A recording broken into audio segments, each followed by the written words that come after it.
This is the chapter 13 of Dr. Rajiv Mal's book, and the topic is software maintenance. We're going to see the question and answers of the book. First is, what are the different types of maintenance that a software product might need? Different types. Why are these maintenance required? See, there are four types of maintenance. First is adaptive, perfective, preventive, and corrective. But in Dr. Rajiv Mal's book, three are given, and these three are corrective, adaptive, and perfective.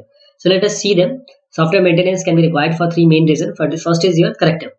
This corrective maintenance of a software product is necessary either to rectify, corrective means to correct, to rectify the bugs observed while the system is in use. The second is adaptive. Adaptive means what? You need to adapt, means the software need to adapt to certain changing environments. So software product might need maintenance when the customer need the product to run on a new platform, on a new operating system, or when they need the product to interface with new hardware or software. Then we come to the perfective. What is perfective? Software, you want the software to be perfect, means it is good, but you want to increase the efficiency, you want to make it more resource less, so resource hungry.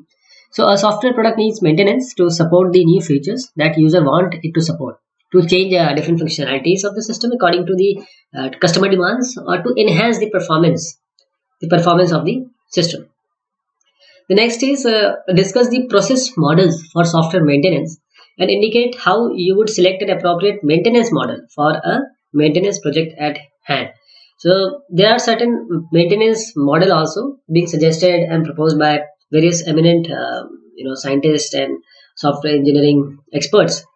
So the two process model for maintenance are like this. The empirical, if you can see this, there are others also, but we are going to see this one. There are various process models. The empirical study, it indicates that the process one is preferable when the amount of work is no more than 15% beside the amount of rework, and several other factors might affect the decision regarding using your process model 1 or process model 2.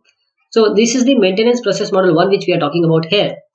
See, first is the gathering of change requirement, analyzing the change requirement, devising the code change strategies, applying the code change strategies to the old code, and in this course we update the document, and side by side we integrate and test. So reengineering might be preferable for products which exhibit a high failure rate.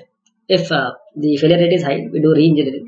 And reengineering might also be preferable for legacy products having poor design and code structure. So don't forget about this figure.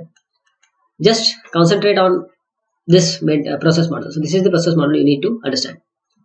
Next is true and false. The first is legacy products are those products which have been developed long time back, and this is false, because legacy software systems are those software products which are hard to maintain. Not that they were developed in 1950s or 60s, not like that. Legacy system, legacy software, the concept is that the maintenance is very hard, so we call them as a legacy system. Though the factor of time also comes into play. Next is corrective maintenance, is the type of maintenance that is frequently carried out on a typical software product. Corrective maintenance is the type of maintenance that is frequently carried out in a typical software product. This is also false. Why? Because the perfective maintenance is carried out more frequently. Perfective maintenance is carried out more frequently. Okay, we'll get back to the previous question. See, this is the process model 1 and the process model 2 is given here.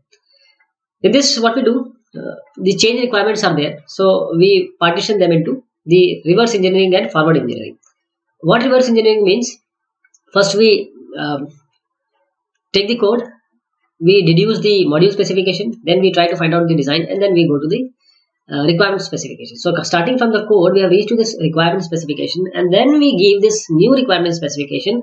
We add these changes to this requirement specification, and we create a new requirement specification. Then we go to design, module specification, and coding. This is called the forward engineering. So the first model was we have seen, and this is the second model. So this is what it is being said about, that reengineering might be preferable for products which exhibits a higher failure rate. So we'll go to the model 2 only if some reengineering, or if reengineering is there, then it is followed by the forward engineering. Okay, we'll go to the next question. What do you mean by the term software reverse engineering? What do you mean by the term software reverse engineering, and why is it required? Explain the different activities undertaken during this reverse engineering. The answer is reverse engineering is the process of recovering the design and the requirement specification of a product from an analysis of the code. So you are given a code, now you want to find out the design, and then you will, of course, from the design, you will try to find out the requirements. So this is a backward process. That is why it is called reverse engineering. So the purpose of reverse engineering is to facilitate the maintenance work by improving the understandability of a system and to produce the necessary document for a legacy system. So there are different reverse engineering. We'll see it just now if it is there. What do you mean by the term software engineering? What do you mean by the term software engineering? Why it is required? See, this is a very important question. Software engineering. Basically, it is not software engineering. This is software re-engineering. This is an important stuff. So the re-engineering approach can be represented by a reverse engineering cycle followed by a forward. So first we do the reverse engineering and then we do the forward engineering, and those two steps, first reverse and then going to go forward, is the re-engineering. So an important advantage of this approach is that it produces a more structured design compared to what the original product had, and it produces good documentation, and that very often results in increased efficiency, because what we are trying to do is we are trying to make it more sophisticated, more good. So the efficiency improvements are brought out by a more efficient design, which is not done earlier. This is how it is done. First, we take the code, we find out the specification modules or specification, then we go to design, and then we go to the requirement specification. This is the process model for the reverse engineering. Okay. Now the sixth question is, if a software product costed rupees this much for development, compute the annual maintenance cost given that every year approximately 5% of the code needs modification, and identify the factors which render the maintenance cost estimates inaccurate. See, the annual maintenance cost can be easily find out by taking the 5% of this amount, and the amount will be this much, that is 500,000. So the estimate is inaccurate. Why? As it does not take into account many important factors such as experience level of the engineers carrying out the maintenance, their familiarity with the product.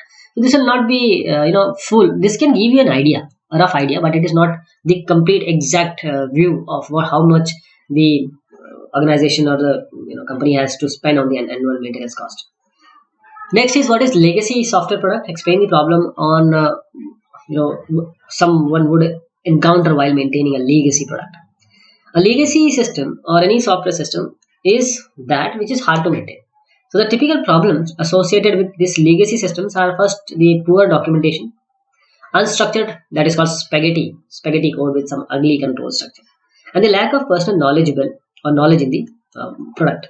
And many of the legacy systems are developed long time back. So this time, along with the difficulty to maintain, they add up. But it is possible that a recently developed system having poor design and documentation can be considered to be a legacy system.